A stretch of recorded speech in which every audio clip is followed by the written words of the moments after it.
And welcome back, guys. Season 2, episode 1 of the Physique Decoded.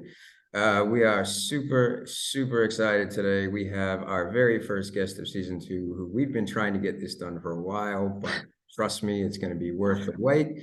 From Think Performance, performance psychologist, we want to welcome Jodii McGuire to the show. So thank you so much for coming on.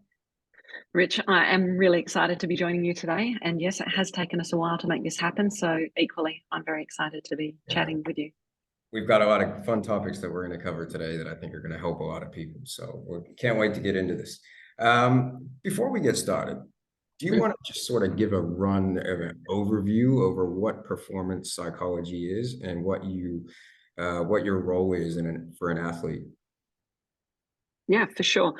So performance psychology in its most simple form is using psychological interventions to help people perform at their best.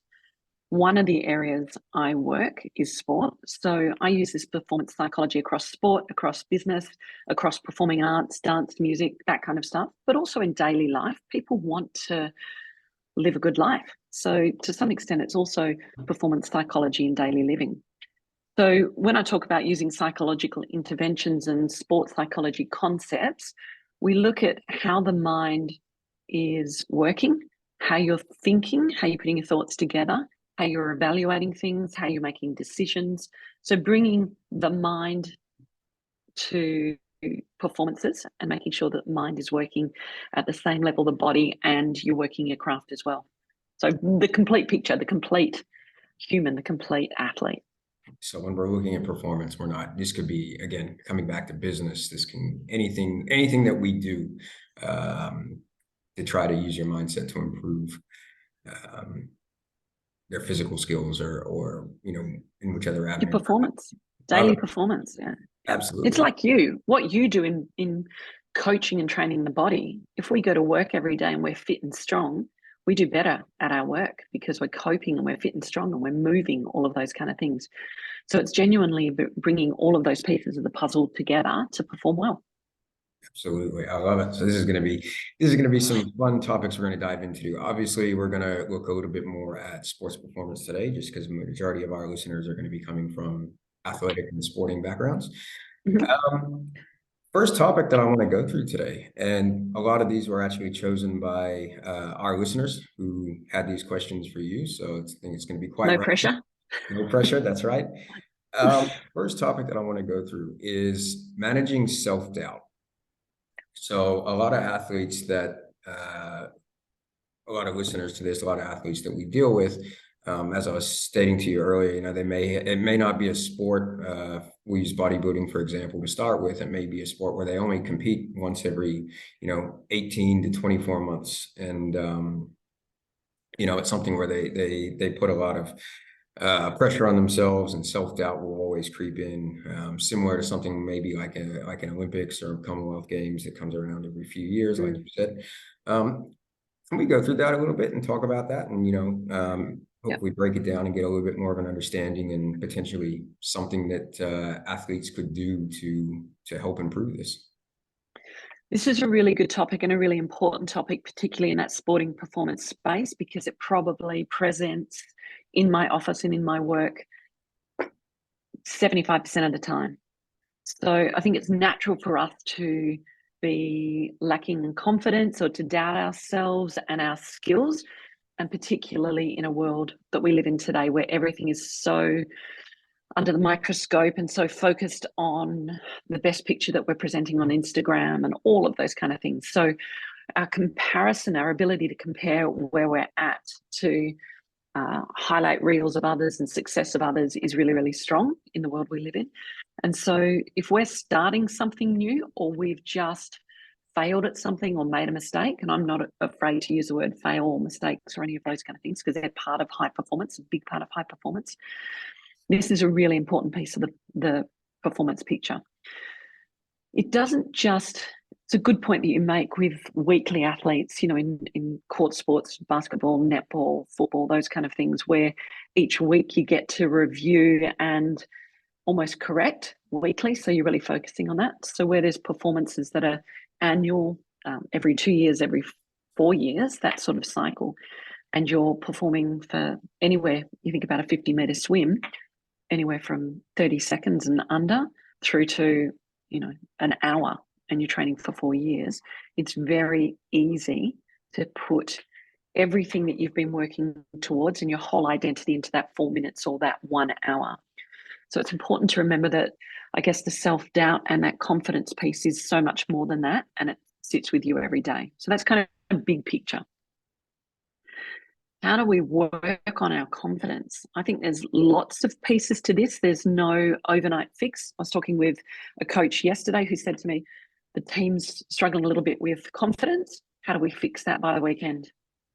And I said, the reality is you're not going to fix it by the weekend, but there's some things you can do as a coach. So how do we have a longer view of that? So I think goal setting is a really valuable tool because it gives you some objective measures on what you want to achieve and where you are in that pathway. So when we use goal setting, it gives us feedback on a number of things. It gives us feedback on our progress. So we can gain confidence and the ability to have belief about our progress by looking at those steps and goals. It also gives us feedback on our training techniques. So are we getting that progress or are we training the wrong way? It also gives us feedback on, are we actually on the right path? So we might be doing the same things over and over again in our training. And again, when we're talking about those year-long competitions, if we're not getting feedback weekly, we could go for a whole year doing the same thing, turn up at the competition and not be ready. So the goal setting is a really fundamental piece in this, and working closely with your coach on that sort of step-by-step graduated goal setting process, making sure it's realistic. We've all heard of SMART goals. I think they're really important, but I also think breaking goals down into what's the next step. And so in sport, we use a little bit of the OPP technique and looking at what are the processes and what are the steps that we have to do daily and weekly to know that we're getting traction and we're growing, and that leads to self-confidence. So that's the behavioral part. There's another part to self-belief, and that's the thoughts. And I guess that's a lot of the business I'm in. So coaching is a lot about the behavioral steps and really working through those goal setting techniques and feedback and that communication. The cognitive part of confidence is, what is your self-talk? So I would be working with someone who walked in here and said, I'm not feeling confident, or I really doubt myself. I'd really want to understand their thoughts around themselves as a person. I'd want to understand what they value in life. I'd really want to get a fundamental understanding of my client to see how those thoughts are transferring into their training. What's their process for making decisions? What's their process when they're under pressure? So we can relate that to performance pressure. So really understanding what their default positions are and helping them grow in their way of thinking, in their belief systems, in their approach to mistakes, in their approach to perfection. Often, I'm sure you see a lot of that, and helping them build confidence through those analysis and thinking of their processes, their self-talk, and making sure that under those pressure moments, they've got somewhere else to go with their self-talk than just being negative. So if you can hear yourself, I can't do this, I'm terrible at this, I'll never get this, you can use techniques where you go, I'll never get this yet, or I'm on track. Think of all the things I've done in the last 6 months from where I've come to where I have arrived today. So it's really about breaking that self-belief and that self-doubt into some behavioral steps, but also the thinking steps. Absolutely. So with some of our clients, we'll use the OPP process where we have a look at the outcome. So for example, it could be lose 10 kilos, it could be win a championship, it could be any of those sort of things, right? And then it comes down to the outcome. Yep. And then the processes is the next point, which could be, what we need to do. What things do we need to do to be able to achieve that, and then break that down. I use the word like daily behaviors and habits. What's the third P? Perfect. Process. Process. Okay. Yeah. So process and then performance. What are the things that we need to do, the performance steps that we need to do?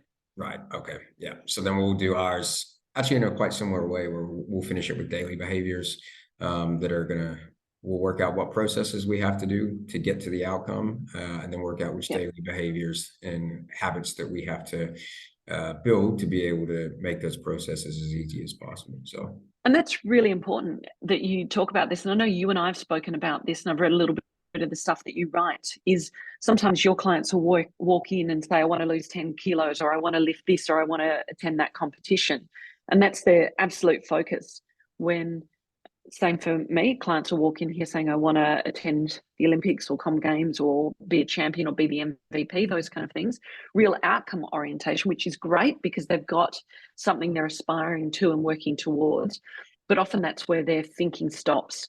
They go from today to all the way to that outcome. And so they don't know the steps. And that becomes incredibly frustrating because you're not getting any sense of achievement in that path. That's when the self-doubt comes in. Oh, I can't do this. This is too hard. yeah, absolutely. Next topic. Now, this is going to be, I think, going to be my favorite topic that we're going to talk about today. Yep. Managing loss and Mm-hmm. managing things that are out of your control.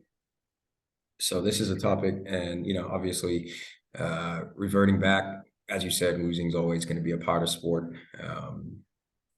So it's something that every single athlete, from beginner to elite athlete, is going to deal with more often than not. So, can we go through that a little bit and just how managing loss and, again, coming back and things that are out of your control and maybe some steps that we can take to not let it define us. It's a really big topic. So we'll do our best to chat about some ideas to understand loss. But again, as we've talked about, losing is part of life, losing is a part of sport. And so I think we don't do enough talking about that because people fear if you talk about it, it's going to happen. But it's the part that needs to be talked about so that we can get comfortable with the concept and know how to build the skills, what might lead to a loss, what led to a loss, and breaking that down, and what can we actually do to build the skills, the mindset, and all of those kind of things. That said, let's talk about how do we deal with it. One of the things that I see a lot in sport and in our society today is kids aren't being taught to deal with loss, right? So as kids, we're doing things, and basketball, it drives me a little crazy.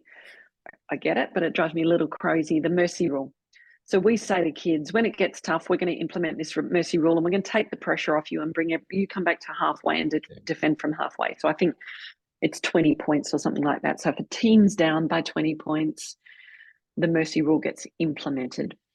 And I get it from the perspective of really young kids and motivating them to keep playing and giving them a shot to try skills, but it also is taking away that beautiful opportunity to experience loss in sport, to have a conversation about loss in sport, a good conversation, because the mercy rule gets a little bit in the way, but also how do you bounce back from a loss?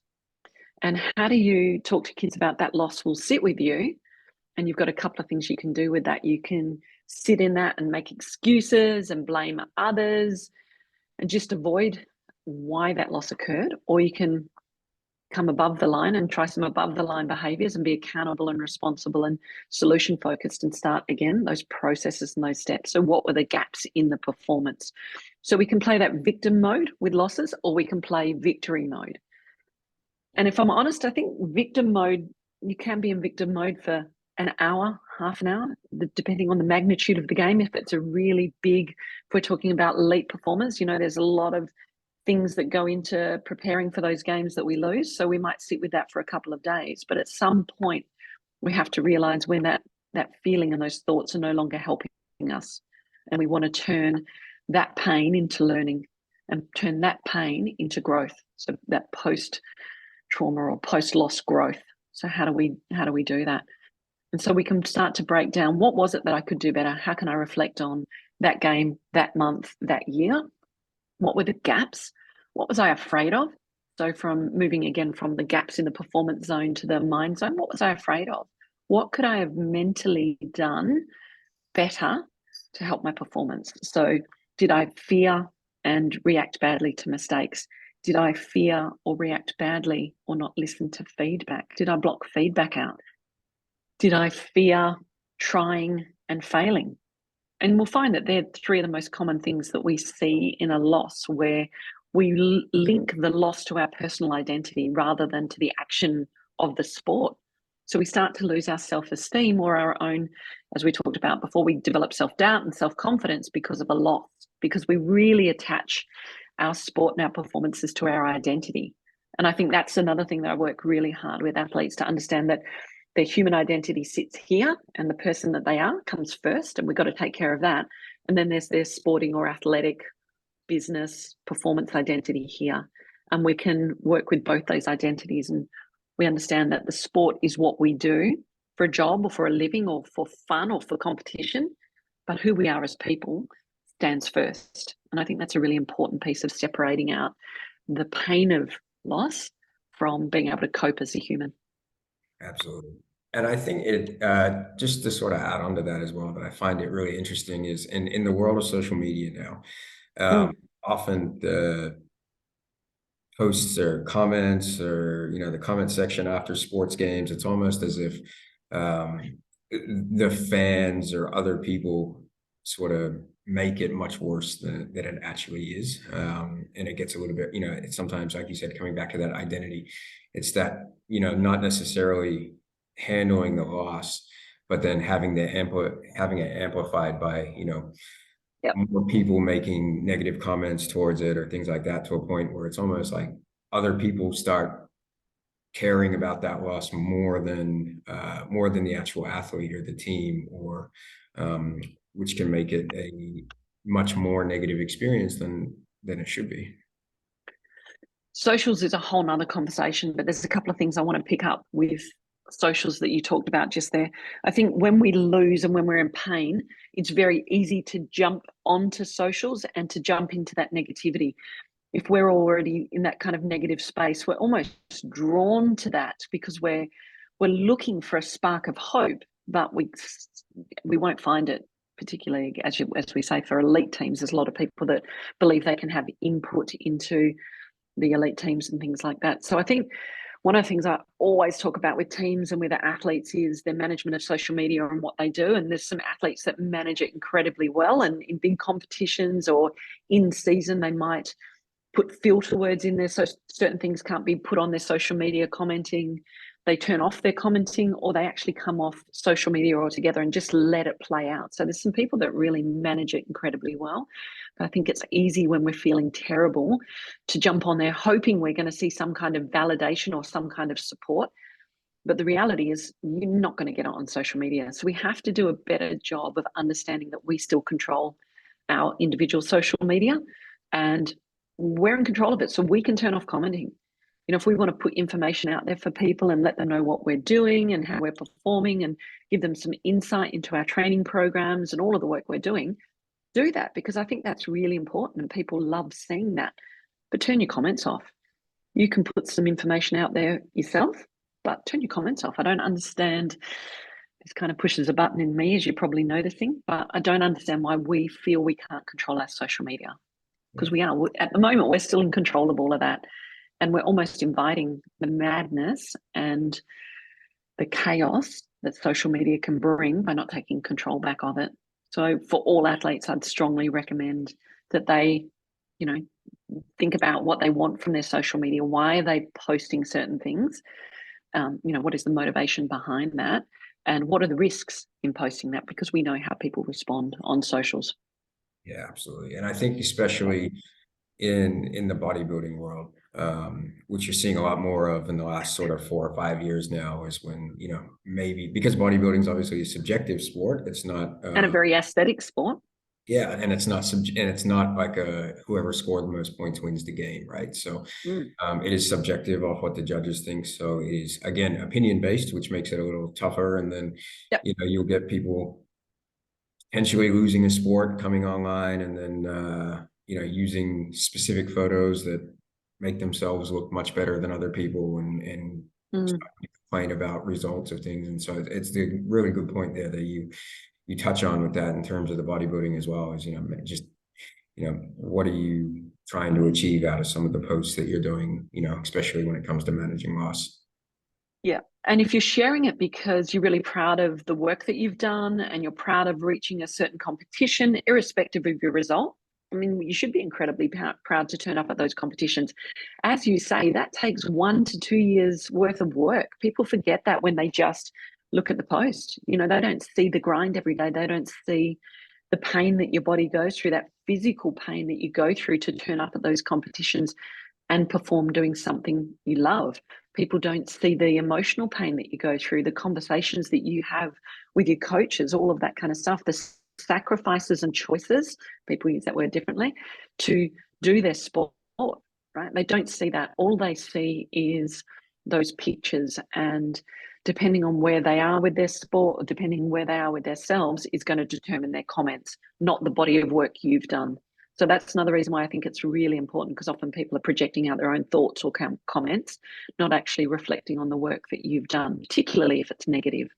So again, to turn off the comments and just be proud of your work, right? Because it's not easy. You and I know how much people go through to achieve these goals that sometimes only get measured once a year, twice a year, once every 4 years. And as we said before, some races are 30 seconds, some competitions are an hour long, but you've done 2 to 4 years work to be there in that moment. So that's what you need to be.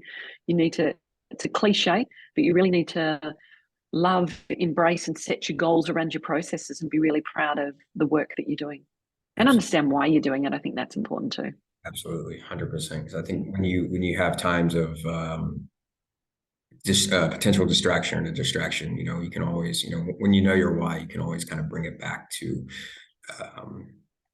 why am I doing this? And then that sort of sets the processes off again, I think, which is really important. Yeah. That's great that you touched on. And that's really personal, right? Your why is your personal thing. You can't expect somebody else to share your why ever. I don't think there's many athletes that I work with that don't know why they're doing their sport, and it may not calibrate with their partner very well. It may not calibrate with their families, because you think about young athletes, and no doubt with some of your bodybuilders, they eat and they train in particular ways. So it might be really, really early in the morning. Their fridge looks different. I've got lots of clients who live with their families and with their partners and things like that. So it impacts simple things like the way you fill your fridge, the way you sleep at night, the routine of your life, making sure you're getting enough sleep as an athlete, the hours that you wake up in the morning. So it can be really disruptive or have major impacts on the family and the relationships of the athletes too. So the why piece is really critical. Absolutely. So with the management of life, if you were to give a quick application to it, like if there was the lowest hanging fruit that someone could take away from this and say, okay, I have a tough time managing not winning, what would be the lowest hanging fruit as a quick sort of overview that you would tell someone? Just start here. Yeah. I think the most important thing is give someone a bit of space. So quite often when somebody has a loss and they're really feeling it, like you say, that low hanging fruit, you're really struggling with it, is let somebody sit with that for a bit. Don't jump in and try and fix and tell them it's going to be okay and tell them they really did a good job and all of that kind of stuff. I think we have to sit with our own emotions a little bit through that loss, because as you know, after a loss, there are lots of inputs into the brain, right? And number one is, I failed. That means I'm not a good person or didn't do well. The next one is, I'm terrible at this. And we kind of reflect on, I never get what I want. I can't do this. And so we pull inputs from years ago and last week and the future. So the brain gets really, really busy after a loss. It's okay to sit with those emotions. So this would be the piece that I think is pretty important, is those emotions are okay. We have to connect with those emotions. We often think emotions are the enemy. A lot of people say, I just try to block it out or bury it. And I think that's really unhelpful. I think you've got to experience your emotions, good, bad, or indifferent, because what we know is that everything we're going through, whether it's something that's really tough, like a loss, or something that's really fantastic, like a championship win or a medal or a placing, it will change. It will move. It will be behind you at some point. So we know we move through these things in life. So sit with those emotions, let them talk to you, let them tell you how you're feeling about certain things. And then when you're ready, when you can actually get a little bit more clarity and just take a breath, I'd move into some kind of reflection. And we all do that a little bit differently, kind of reflect on. I always talk to people about reflection being very, very balanced. So after a loss, it's very critical. So I'm okay with people doing that kind of inner critic kind of stuff and that negative stuff. But what I want them to do, if they're going to find 3 really negative things, I want them to find 3 really positive things or things that they're really proud of. So we're getting some balance back in there. And again, still giving them space and giving them time to process, because we all process a loss of any kind in very, very different ways. So that would be the thing that I would move to straight away is have some space, deal with those emotions, then start some reflection. And then when you're ready and given your time, bodybuilding is very, very, very physical, very, very, very mental, cognitive load. Let the body relax and rest, because that's going to take a couple of days and sleep's going to be a little bit interrupted. And so rest, eat well, sleep well, do something good for you and fun where you connect with your tribe and your people again, and then move into what's next. Because if you try to move into what's next quickly, you'll bring some of that negativity. It's a bit like injuries. When somebody gets injured, a lot of people say, that's it, I'm not playing sport anymore. I've had an injury, I can't come back from this, I can't do it again. And that's in that sort of 7-day to 1 month phase of an injury. Yeah, absolutely. That's awesome. Thank you. Does that help? That does. Absolutely. That help? There's a sort of lot in loss, so it's almost a step-by-step guide for people to use that, and what's healthy and what's unhealthy. So that's fantastic. So and I think it's hard, right? It's hard to get to that space, because particularly as we get into these high performance sports and these sports that we work out for such a long time and get one shot at it once a year, I think it's very, very hard. We're all told to be so mentally tough in sport. It's a term that I understand, I appreciate, but I don't necessarily love the term, because it infers that we have to not be vulnerable and we have to be tough and we have to have this exterior and no vulnerability and no softness to our performances, so we can perform at a really high level and be gentle and soft and mindful about it. So I think when we're in that kind of extreme end of sport and the high end of sport and the elite end of sport and bodybuilding and all of those high performance competitions, it's almost like we're not allowed to grieve that loss. It's almost like we're not allowed to feel disappointed and frustrated and angry and hurt and embarrassed. But it's really important that we do, because if we don't process those, I can tell you, you're going to bring that into your next training block in your next series. So absolutely feel all those negative emotions and frustrations. And one really good way to do it is to journal. And I know that's not everybody's thing. We all tend to write in our phones these days, which I don't love, because I think we miss that ability to be really creative with things and write and do mind maps and stuff. But maybe after a loss is kind of put the word loss in the middle of a page and mind map it out and see where it takes you. How does it feel? What are your emotions off that? What's your experiences? Where do you think this leaves you? How does this impact your why? And then just look at that piece of paper and see what pops up. Put it away for a few days, and then when you're ready, look at that piece of paper and get to work again, right? Sure. But processing those negative emotions is really important. That's fantastic. That's that might be the sound clip for the episode. A couple more topics that we just wanted to go through today. Managing performance anxiety and expectations. Now, performance and anxiety and expectations, this goes across all sports.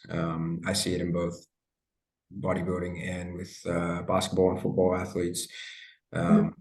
Potentially coming in and under preparing for something that they maybe think that they're going to win quite comfortably. Vice versa, sort of as a protection mechanism, just not trying their hardest because they don't think that they can win. Which I think is probably protecting themselves. Yeah, which I think is, again, correct me if I'm wrong, but that would be a portion of performance anxiety a little bit right there. Yeah, certainly comes into the anxiety piece and how we fight, flight, or freeze. Yeah, absolutely. So managing performance anxiety, what are your tips? Like what are, when we want to open up into this topic, like what are some key things that should be noted in terms of athletes that get performance anxiety? Great. Really good question, because I think it's very much anxiety and feeling stress is very much a part of any performance. So it's, again, a bit like loss. It's going to be in there somewhere. And I want to deal with it separately to expectation, because I think it deserves its own space. And again, all respect to performance anxiety. We aren't going to solve performance anxiety for everybody in what we're doing today. But one of the things I love to do is to really break it down into pieces. And so I look at what are the things that we can do pre-performance to make ourselves feel prepared, ready, and calm. What are the things that we can do to manage anxiety in performance? So there's a pre-performance space for me. There's the in-performance space where those emotions might pop up, or that fear, or those distractions, or the uncontrollables, or the unexpected pops up in performance. So we've got the pre-performance, in performance, and then the post-performance. So how do we, because the anxiety just doesn't disappear when we've finished performing, we kind of carry that into the win or the loss or the what's next. So they're the three spaces, I think, when we're talking about managing anxiety and performance, that I kind of look at. In the pre-performance state or pre-performance anxiety, I think we've got to be looking at what enables us. What are the things we need to do to perform at our best? And when do we start preparing for performances? So for a lot of your people and the bodybuilders in competition, the preparation can be a really long piece. So you break it up into phases, right? And really help your clients and match them to your goals and manage the anxiety along the way with each of those goals. As we get closer to competition, this is where you might start thinking about, people start to go into that panic mode. Am I ready? Can I do this? And so the brain again starts getting really busy and kicks into gear. So again, this is where focus is really important. What things do I really need to be focusing on? What things are in my circle of control, and what things go in the bucket, which you and I've talked about before, using I think everybody that listens to this podcast knows about the bucket now. Good. So the rhyming word bucket that we use, there are certain things that we will be processing and throwing around in our head that we can just let go. They're not going to serve us any purpose. So, in those couple of weeks before competition, I'd be starting to make sure you're taking care of your life admin. So your life stresses are in order. If you're working, how you're managing and balancing your work, because I imagine a lot of your clients are not just doing bodybuilding, that have to be working, and some of them all have families, and some of them all have other interests and other hobbies. So we're trying to manage all of this as we're performing. So how do you manage all of that pre-competition, get it to a place where you can just let it sit and run itself? And you want to be doing that a couple of weeks out for sure. Just feel really, really comfortable. The other thing you want to be doing is looking at your nutrition and hydration and your sleep. So those other elements, those fundamental well-being elements that help us perform, make sure they're on track. Make sure that you've got everything you need in your life. So no travel, no late night work. If you are traveling for a competition, then how do you make sure, are you someone who can go into a competition or travel and sleep that first night? Some people go away and can't sleep. So you've got to be thinking about all of these 1%ers and just managing them. And I know that sounds kind of busy, but it's actually really helpful to bring a little bit of organization into that pre-performance space. The other thing I would be using is visualization when we start talking about what tools we've got. So moving again from the really practical behavioral stuff into the mindset stuff, I'd be using some visualization and seeing yourself enter the competition, seeing yourself be successful in that competition. And here's something really challenging. See yourself making an error or doing something, dealing with something that's unpredictable. And the reason why we do that is to help you prepare visually and build some mental muscle around the things that might or could go wrong. Because in competitions, the level of what ifs gets a bit higher than it does in training. It's a less controlled, more dynamic, higher stress environment. So when we do that visualizing and we see an error, and this might be really important for your basketball clients too, is we see those errors, but what we do is we see ourselves surviving those errors in our visualization and correcting those errors and coping with those errors. So when we have the courage to do that in our visualization and we know that we can cope, suddenly if those things do happen in performance, and they may or they may not, but you've already got a bit of muscle memory there on how to deal with it. So it's a really powerful technique, and often we miss that piece of visualizing. And so we do a really good job planning and preparing, but that moment comes and we're like, oh, and suddenly we're in a freeze moment or a fight or flight moment. So that's a really important part of the visualization and the self-talk connected together in the preparation zone.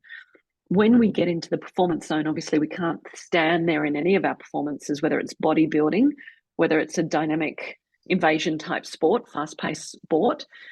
We can't, even in an exam, say we're doing an exam or a test or something, or giving a presentation at work, we can't say, can everyone just stop? I need to visualize. We can't stop the performances. So visualization doesn't necessarily help us in performance. So we turn to other tools like using our breath work to really calm the body and make it ready to perform, so that we don't have all those stress hormones, the adrenaline pumping around our body in really, really high levels. It's important that you understand that we're going to feel nervous and that we're going to feel a little bit anxious in performance. It's the bit that gets us up and motivated. But if it gets to that tipping point, we can use breath work, and breath work is such a powerful tool in performances. So breath work's really important in that performance zone. The self-talk and catching the negative self-talk is really important in the performance zone. So that's the way I'd break up dealing with anxiety there. And then the post-performance anxiety, I'd be dealing with that reflection piece, managing emotions, experiencing emotions, going through it, doing something that's good for you, filling your bucket, being with your tribe or your people and your support crew in after performances. Yeah, so the post-performance will tie in a lot with the previous question then. You could pretty well just slot that in there and use that as the answer. Correct. Absolutely. Does that make sense, how to break that up? Because I think that's really important, because often we don't get taught, being taught how to deal with anxiety, and performance anxiety is not something that necessarily, particularly if you don't have access to a psychologist in your sport or your teams, we just feel this anxiety and we think that we're not normal, right? Often we step into it, we don't talk about it. Everybody feels nervous. Everybody feels anxious. So it's really important that we understand there are things we can do before we compete, and there are things we can do in competition. They're a little bit different. So it's important to understand which tool to bring to which space. Yeah, absolutely. Absolutely. And I think that's a really good sort of, again, step-by-step way to think, where it's like, okay, here's 3 things I can do when I'm leading into it. Here's 2 or 3 things I can do while I'm performing. And then obviously the previous question, here's a few things that I can do post. For anybody that's sort of dealing with any of those issues, then, right there, you've got a few things that you can fall back on, a few exercises and applications that could potentially help. So I think that's really, really important. So yeah, that makes a lot of sense. I'm going to throw one more really quick question at you, and the answers are never quick, I know, but this is something that hopefully you can chop this up any way you want, right? So you hopefully, can chop it up and shorten it. Yeah. So hopefully something that we can get obviously we can delve into all these things a little bit more, potentially in a workshop or a seminar at the gym at some point, which would be really, really exciting. Another question that I have, and this one is, I never really looked at it too much from a coach point of view, but it is a really big issue. And again, just maybe a few brief thoughts on it. Managing when athletes stop performing their sport, and again, I think their identity is sort of attached to them being part of that sport. And being able to, I guess, manage their identity versus what they do once they stop doing their sport, which I think is a really big topic, especially with athletes at younger ages, retiring from sport, just having that identity crisis of, oh, this is what I've always been. Now I'm not that anymore. Do you have any sort of advice for somebody in the shortest possible way, or the most, not shortest, but just like a breakdown maybe of potentially thought processes to handle that? The short answer is no. Transitions, retiring from your sport, any level, any length of time, because most of us do our sport for a long time, it becomes a big part of our identities. So the short answer is, if you're entering a sport or you're in a sport, you need to be taking care of from day one your post-sporting life identity. So make sure step number one is make sure you know who you are as a person, because doing your sport, doing your job, whatever it is, we're going to retire from it. So really work on your self-identity, know who you are, know why you're doing your sport, and understand it's a part of you. It's not all of you. Okay, really important. So from day one, you're entering any sport, keep both separate and intertwined. The second thing is, I think that's really, really important, is we know the retirement will come at some point. So how do we enjoy what we're doing when we're doing it? How do we know that the retirement day will come one day from a sport, be it through selecting out, through injury, through non-selection, through just not being able to do it anymore? Enjoy it. Turn up every day. Enjoy the grind. Love the grind. Know why you're doing it. Have fun with it. Don't turn it into a pressure. When you go into that gym and go, I have to be the best rather than my best, and keep working towards your best, it becomes a chore and you won't enjoy it. And you will struggle with losses more. You will struggle with errors more. And in fact, you won't celebrate success as much because, again, nothing is ever good enough. It's that kind of perfectionistic thing. This is where the goals come in and are really helpful even through that transition phase. So it's a really complex, I don't want to devalue the transition space. There's a lot of good people doing a lot of good work. I did my thesis on this area, so I don't want to devalue or de-emphasize the importance of the transition. But if I can say anything, it's know from day one, or if you're halfway into your sport, start thinking about how do you transition, or how do you balance your own personal identity with your sporting and athletic and gym identity as well. I think and that doesn't mean that you can't focus on your gym identity, right? It doesn't mean that you're preparing to retire or thinking about that negatively. People often think that. So again, we do that whole avoidance. I'm not thinking about it. If I don't think about it, it will never happen. So we've got to be careful with that one. The whole all or nothing mentality that sometimes people can get themselves into. Yeah, absolutely. Yeah. And that's really prevalent in high performance and, sport, where we're working really hard every day. It's all or nothing. And honestly, it's not. Balance will create your best performances, and balance looks different for everybody, and balance looks different today than it does tomorrow, next week, next month, because of the rhythm of sport and competition. So it's about just having balance in the back of everything you do. If your body says, I'm tired and I need to rest, if your body and mind are saying, I need a break, if your body and mind are saying, I can do more today, listen to that, trust it. The more we trust our bodies and our minds, the better our performances are. Absolutely, because you're going to feel a lot more confident in yourself when you're doing, Right. That I think might be the best possible way we could have wrapped up today's podcast as well. That was a great summary of everything that we've gone through. So I really appreciate that. I thank you so much for coming on today.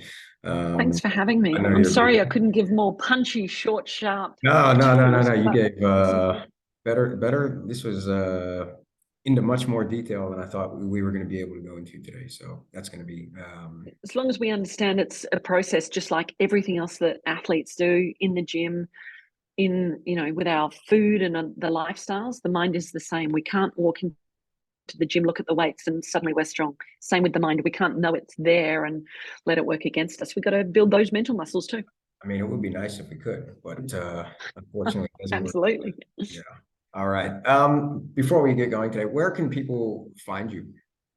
They can follow me on Instagram, or they can check out my website, which is thinkperformance.com.au. I'm more than happy if people want to hit me up with questions or do workshops or things like that. I don't want to promote, but I do, obviously, whether it's me or someone else, this mental space, it's my passion. I believe it builds stronger, happier lives in us, in our kids, in our families, in our communities. So I just think the more that we can be doing this in all areas of our work, we should be. So start thinking about, how do I bring the mind into performance? And whether it's me or someone else, let's get working on it, because not only does that help our performance, but raising our level of mental skills is going to improve mental health. And that's a massive goal of mine, is to bring mental health and well-being, literacy and performance language into our daily lives. And then we build a better society. which I think from a personal level as well, I think, as I was saying to you previously, in the last 2 to 3 years, I've put a much bigger emphasis in this in coaching. And as I'm learning more, learning from people like you, and shout out to another guy that helped me, Brett Bartholomew, it's coaching becomes 80% psychology, and you can really get athletes performing at their best and handling, like we said today, tough situations a lot better. And pressure, and loving it and embracing it and running to it, not from it. And simply just, sometimes it can come down to the language you use as a coach. It can be that simple. Yeah, so absolutely. Really important point. Probably another podcast on coaching psychology. I got a feeling that there'll be a few more in the running here. This is absolutely fantastic today. But thank you so much for coming on. I really appreciate it. And my pleasure. We'll get this episode out. I'll put the links to Think Performance and everything in the bios, and we'll see it on Instagram and Spotify and whatnot. So thank you again, and appreciate it, guys. Stay well. Nice to see you.